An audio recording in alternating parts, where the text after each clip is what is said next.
What is up, y'all? I hope you're doing well. We're here for our midweek alchemy reading, where we are going in deeper and taking a look at our process and how that's been going and kind of how we're addressing the work this week.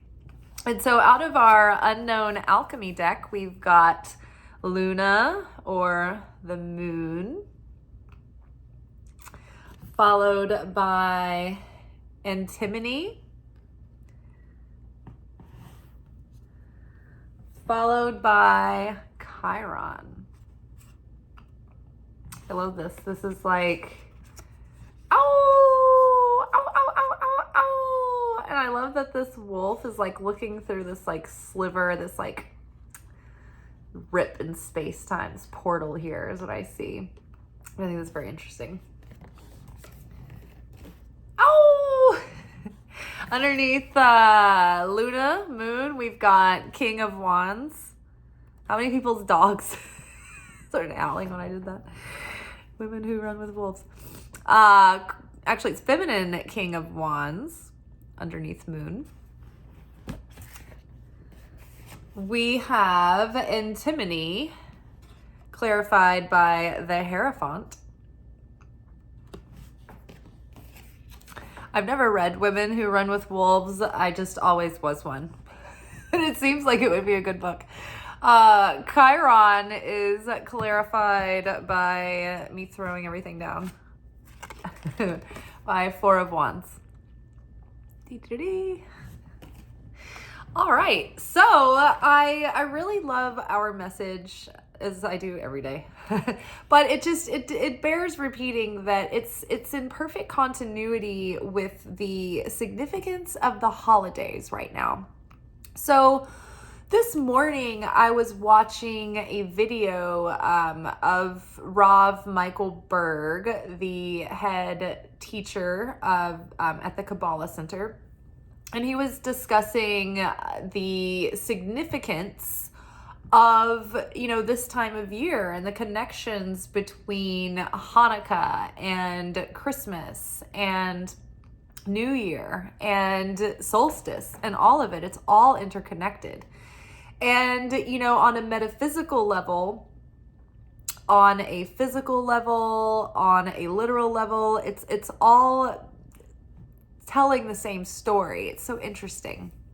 So I'll give you the fastest version of this, but Hanukkah, the first Hanukkah was established. We've been chatting about Hanukkah last week and how it's not just about this historical memory of this battle that happened.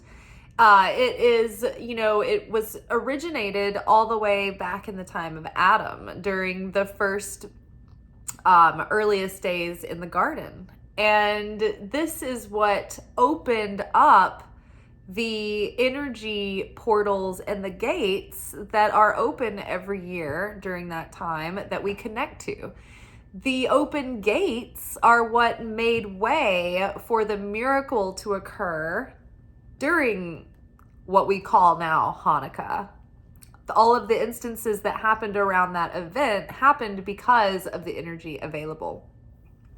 So, right after Adam and Eve were created, and that was the souls of all mankind, they were born on the 25th of Virgo, which is during the fall. They're Libras.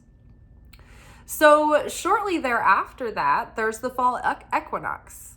And Adam, I love Judaism because it goes way deeper into these stories in the earliest, parts of Genesis than, just the King James version of the Bible and so many others. But the commentary, all of the commentary, I don't know how to say it properly, but there's so much more going on. And that was always, as a very, very young child, I was always so preoccupied with like the first couple of chapters of Genesis. I'm like, there's got to be more going on here, people. Like, I think we're leaving something out. So Adam was distressed because after the fall, the days started growing shorter. And think about if you are a person who's just come into consciousness. It's like you're an awakened being for the first time. You're, days, weeks old, and you've made a mistake. And then after that, it seems as though the light begins to diminish.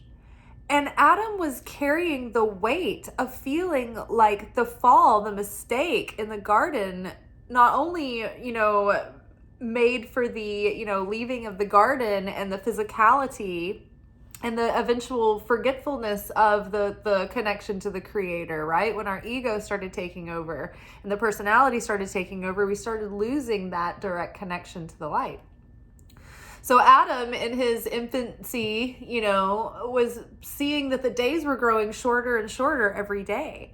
And so he was perceiving this as, oh, wow, I have reversed creation. And now we are going to be like gradually but surely obliterated by the darkness. We are on the precipice of oblivion, and total darkness and void and chaos are going to consume us once more. And so how interesting is that as people, before we are fully awakened into consciousness,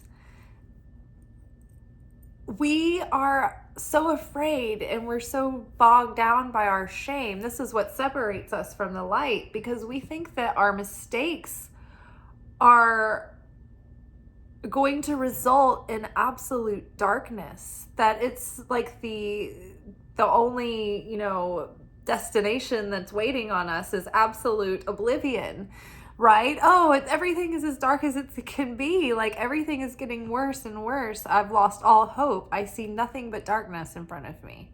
That's so typical for the human, condition and tendency, is to, carry the weight of our mistakes to the point where the guilt and the shame, creates distance between us and the creator, right? Because shame and guilt don't have affinity with the creator. And so the ego is the thing that is perpetuating the guilt and shame. The logical, mind, not the intuitive heart mind, right?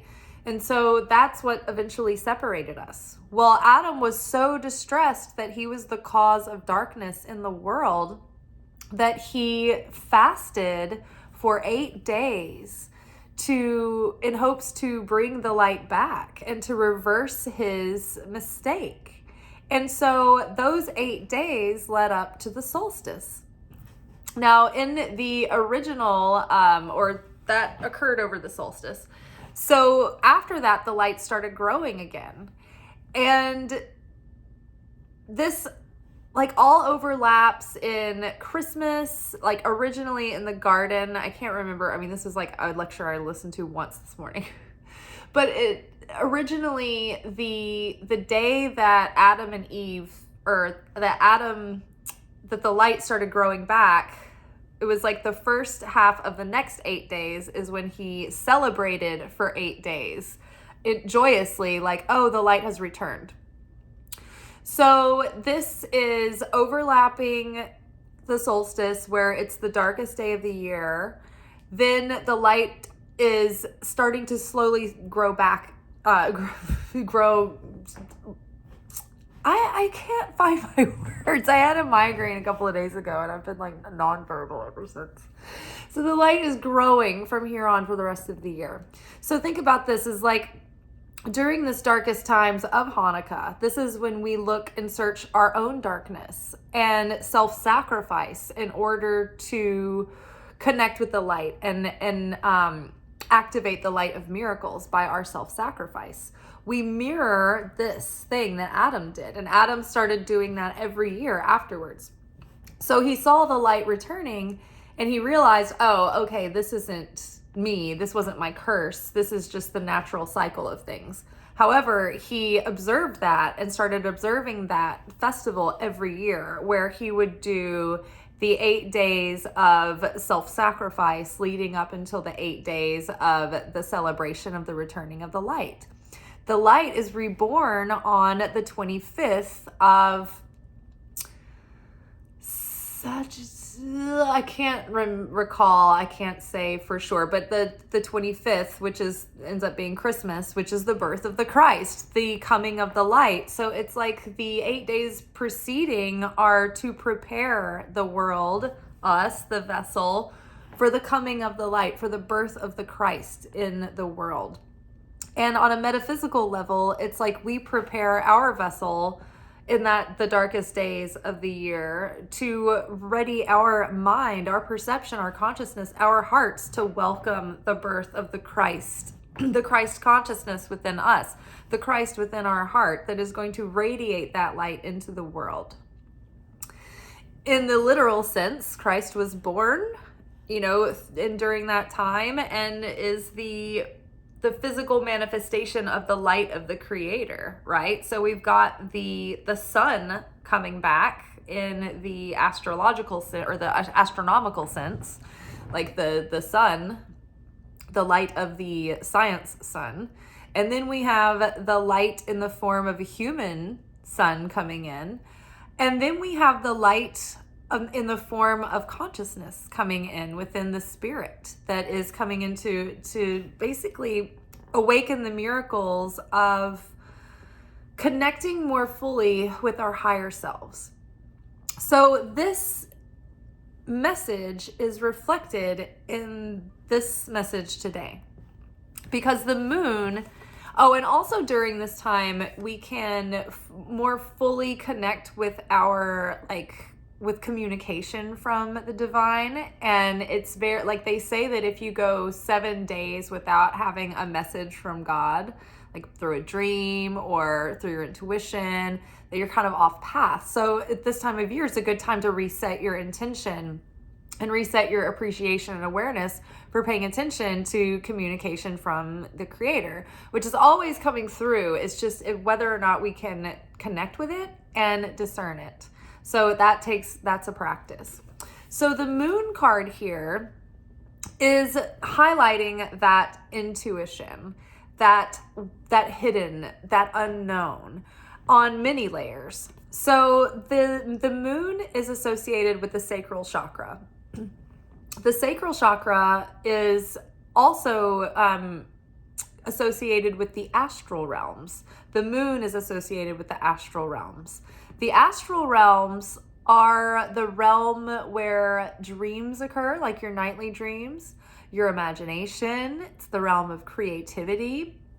There are also, the moon also rules the subconscious and the unconscious and what is hidden, what has not been revealed yet. It is not only the intuition, but it's like your old subconscious programming as well. It's where shame and guilt are held. It's where our sexual desire and our cravings and our hunger are. And so when we have imbalances in our sacral chakra due to shame, guilt, sexual shame, sexual wounds, it causes blocks in our creativity and it causes blocks in our intuition, right?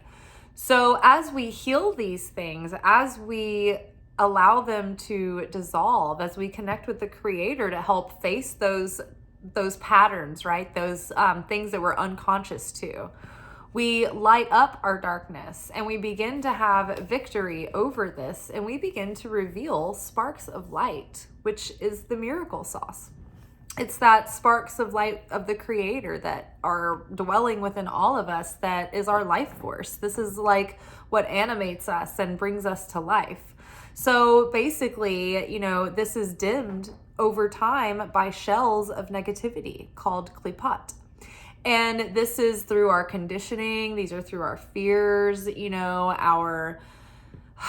our unconscious things that we have from early on, as well as things that just build up over a lifetime.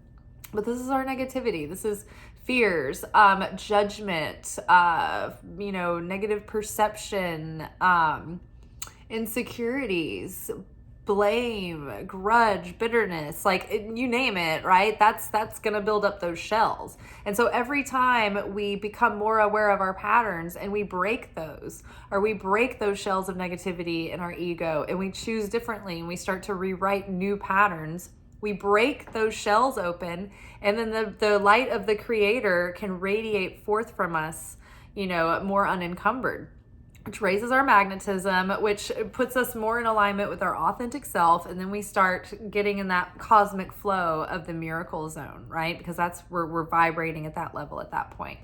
So by lighting up our own darkness, we also light up the darkness of the world and mankind as well. We add to the collective consciousness. We elevate the upper realms as we elevate ourselves. So angelic realms and, beings in the higher plane, they're applauding us every time we overcome something, because it adds power to the side of good. And we forever transmute that density that was darkness, that was heaviness, that was keeping us trapped and bound and enslaved. So the alchemy that we're doing is going to affect not only us, but it's going to extend beyond us as well, and may possibly in ways that we don't even realize. So the hunger here that we were talking about, and too, like this feminine King of Wands is very inspired and charismatic and full of industry and confidence and belief and faith and persistence and drive and passion and fire and hunger and desire. What we need to do in order to become greater vessels of the light, greater vessels of sharing, is we have to lost my train of thought. We have to have, that's what it was. We have to have an active desire, because it takes effort. We have to keep following through. We have to maintain. So if we have a passive desire, it's not going to happen. There's not going to be enough motivation. So again, as we are healing all of these things in our, associated with this sacral chakra, represented by the moon here, it's going to increase our desire, right? And so we can feel it increasing. The more that we're doing this work, we can feel the difference, and we can start to see these little miracles happening outside in our physical world. The antimony card, this wolf here, represents this animalistic hunger and drive to go after what we want, almost with this killer instinct. And so there's a part of us that's like, there's this creative project or this dream that we want to make and create. There's also this part of us that's like wanting to go after our darkness and do the work, because especially at this time of year, our efforts are so magnified. What we reveal, can give us so much momentum in our lives. This is what's really shooting us off into the trajectory of this new beginning. So we can feel this desire coming back, and we want to really stoke this desire, because it's the desire that makes the manifestation come. It's the desire that gives us the strength and the persistence to keep doing the going after what we're trying to create, and maintain the passion and the vigor and the fire that keep the life force around it. We can't get stale and go through the motions. Everything starts to die and wither. We have to be impassioned. We have to be engaged. We have to have a desire. But we need to be careful that this desire does not eat us up and create an environment or an attitude where we will do whatever it takes, no matter what the cost. It's like, we don't want to do that either.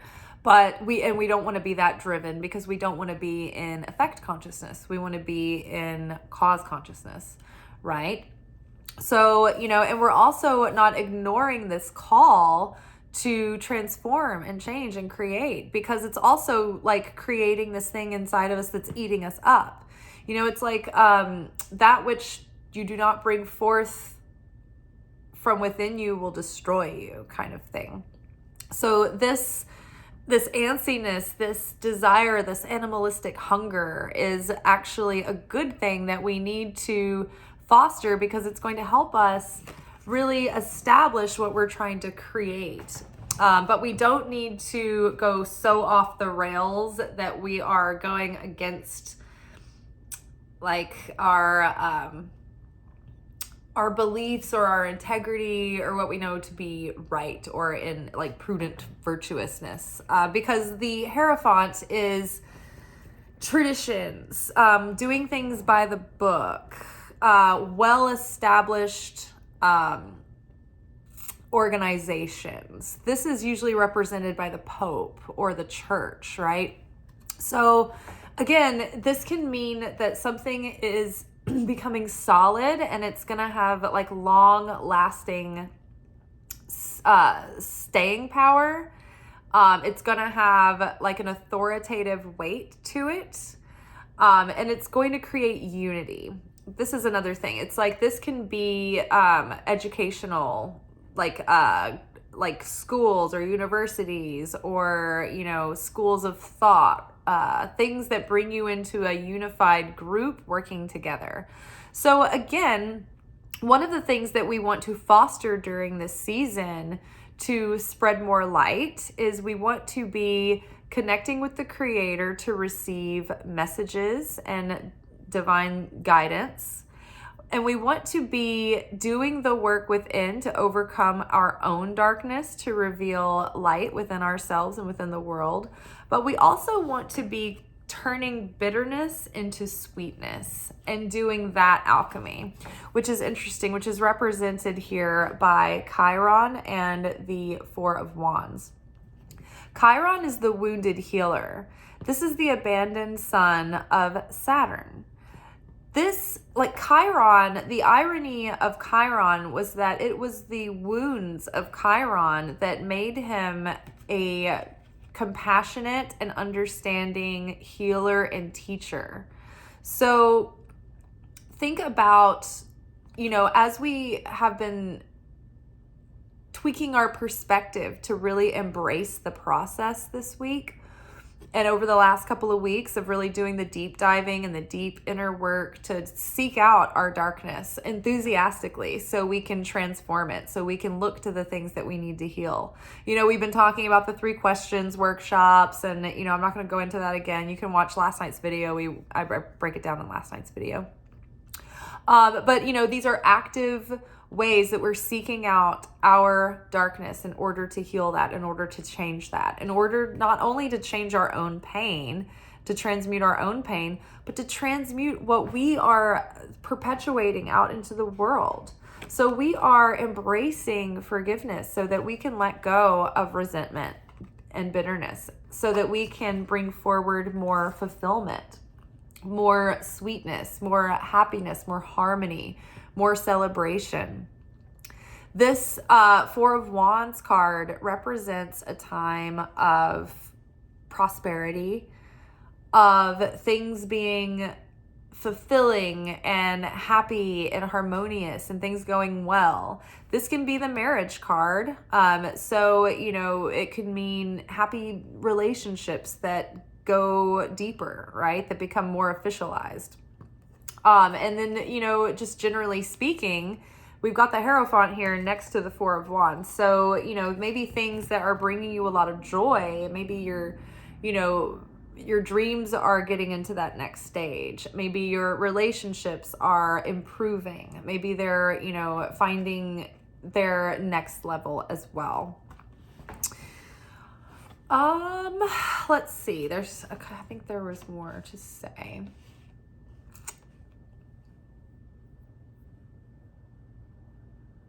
Yeah, the more that we heal, the more harmony we're bringing.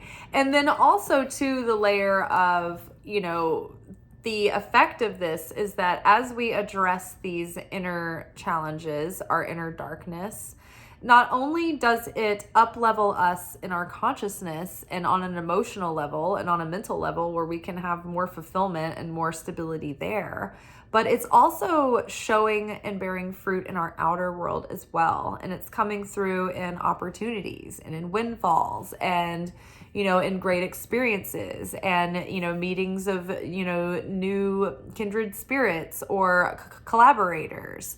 It might mean that you're getting, steps further in the dreams that you're trying to manifest or the goals that you're trying to bring into fruition. So continue to embrace the process. Do the good work of transforming your own darkness and healing and doing all of those things, because it really is paving the way for the Christ child to be born into the world. We are preparing the vessel and making way for the light to come in. And so I think it's so interesting going back to that Adam and Eve thing, how,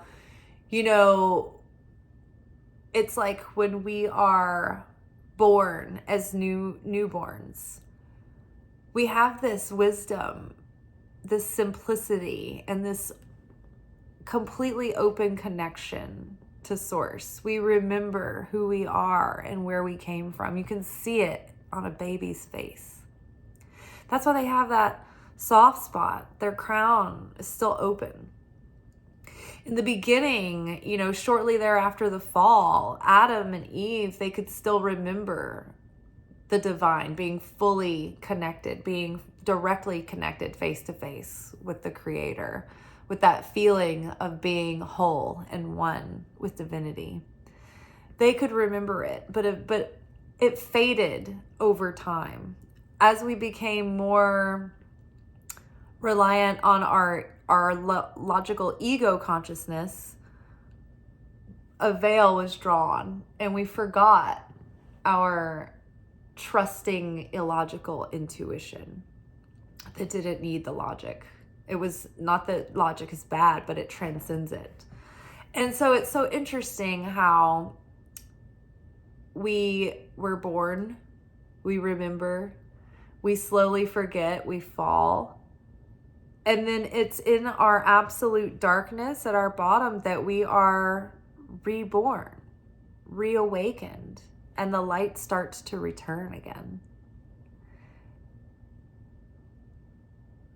And I just thought that was the most beautiful thing when I put all that together, like over the last couple of days. And then I heard, Michael Berg give that same lecture. I was like, oh my God, this is just what I was talking about last night. I was thinking about this morning. So it was very awe-striking, because it's like, this is the radiating message that's in the air right now. I'm picking it up on ham radio. It's undeniable. I didn't know that was going to be the lesson today. I'm not I didn't grow up Jewish with Torah, I'm just learning as I go, right? And then a lot of this is on intuition and my Kabbalah classes that I take, but it's all still coming through in the messages, even when I'm not consciously thinking about that. So it's just interesting. And before I even had learned it. So I don't know. I thought that was really beautiful. I was really struck by the presence of the light right now. So again, use this time, this whole season of, Christmas, Hanukkah, all of it, solstice, all the way up till New Year's. This is a whole season of the light being returning to the world in whatever form, right? In all forms. And so, yeah, you have, this whole season the veil is thin, and it's easier now than ever to connect with that divine inspiration, that divine guidance, to help you with your challenges and to help you rise above the things that have held you and kept you blocked. All right, y'all. I think that is all I'm going to talk about for tonight. If you want, you can read the description box below. That has our written blog for the day. Sometimes I kind of word things differently or point different things out in the written blog versus what we talk about in the videos. I think I have covered everything that I noticed in the message. Seemed like there was a lot of layers. They were all over the place. All right, y'all. Well, I will see y'all tomorrow for our weekly romance reading. And I'm not sure, I'm not sure if I'm going to work tomorrow or not, if I have a day off. We'll just see. We'll just see what happens. But I hope y'all are good. Don't be too good. Ciao.